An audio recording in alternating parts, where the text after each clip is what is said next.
नमस्कार दोस्तों, आज से 2 साल पहले सोशल मीडिया पे एक वीडियो बड़ी तेजी से वायरल होती है। इस वीडियो में एक लंबे सांप का कंकाल दिखाई पड़ता है जो कि समुद्र किनारे रहता है।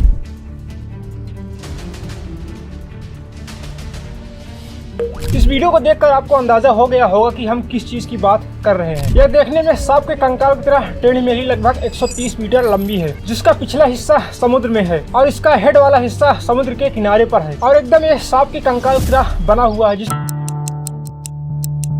जिसकी वजह से इसकी ऊंचाई जो है अलग अलग जगह पर अलग अलग है। यानी कि इसका पूंछ वाला हिस्सा सबसे कम ऊंचाई का है और मिडिल वाला हिस्सा जो है सबसे अधिक ऊंचाई का है और इसका हेड वाला हिस्सा जो है मिडिल वाले हिस्से से थोड़ा कम ऊंचाई का है। यह फ्रांस के एक शहर सेंट बर्बिन्स लेस पिंस के पास से गुजरने वाले लोयर नदी के समुद्री मुहाने पर लोकेटेड है। यहाँ पर एक लंबा बीच है और इसे देखने के लिए हजारों लोग डेली यहाँ पर आते जाते रहते हैं। इसे देखकर हम सबके मन में एक सवाल आता है, क्या यह वाकई में एक लंबे सांप का कंकाल है? इतना बड़ा सांप का कंकाल आखिर आया कहाँ से होगा? पर इसकी सच्चाई जो है दोस्तों, उसको सुनकर आप हैरान हो जाएंगे। और अगर इसे कोई इंसान ने बनाया है तो इसे बनाने का क्या मकसद था और इसे कब बनाया गया? क्या यह हड्डियों से बना है कि कुछ और ही खेल है इसके पीछे का? आइए आज की इस वीडियो में इसके बारे में जानने की कोशिश करते हैं।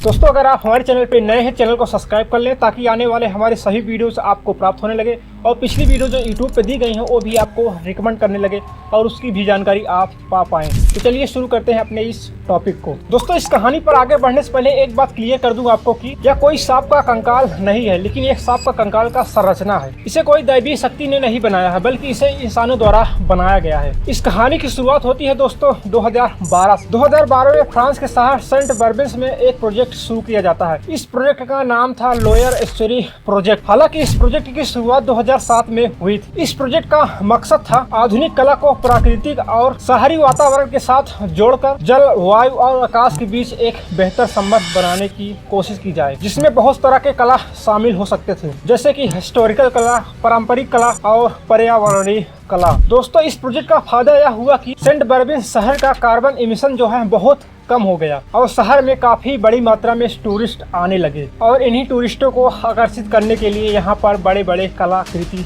बनाए गए, जैसे कि ले पेंडुलम, ला मेसन, डांसा लेरे, ला एब्सेंस, लेस एनॉक्स, ला मेसन डायलॉग और लास्ट जो है दोस्तों सरपेंट डे ओशियन। दोस्तों, यही सरपेंट डे ओशियन है जिसे हम कंकाल के रूप में जानते हैं। यह एक कला ही है जिसे इंसानों द्वारा बनाया गया है। दोस्तों, इसके अलावा बहुत कला वहाँ पर बनाए गए थे जो टूरिस्ट को आकर्षित करते हैं, पर सभी कलाओं में सबसे ज्यादा हैरान कर देने वाले कला यही था सरपेंट डी ओशियन। दोस्तों, सरपेंट डी ओशियन जो है एक फ्रांसीसी शब्द है जिसका मतलब होता है समुद्री सांप। दोस्तों, इस समुद्री सांप का मतलब एक बहुत बड़े समुद्री जीव से होता है। दोस्तों, एक समय था जब मैं इस सरपेंट डी ओशियन को देखकर चौंक गया था। मुझे यकीन नहीं हो रहा था कि यह किसी इंसान ने बनाया है, कि यह एक समुद्री जानवर का कंकाल है। लेकिन जब मैंने इस पर रिसर्च किया तो पूरी जानकारी मुझे मिलने लगी और वही जानकारी मैं आपको शेयर कर रहा हूँ। और रिसर्च से पहले मैं इसे एक मिस्टीरियस चीज ही जानता था। खैर, 2012 में लोयर एस्चुरी प्रोजेक्ट चल रहा होता है। तभी इस प्रोजेक्ट के लिए दुनिया भर के कलाकार को इनवाइट किया जाता है। उन्हीं कलाकारों में से एक कलाकार होंग यांग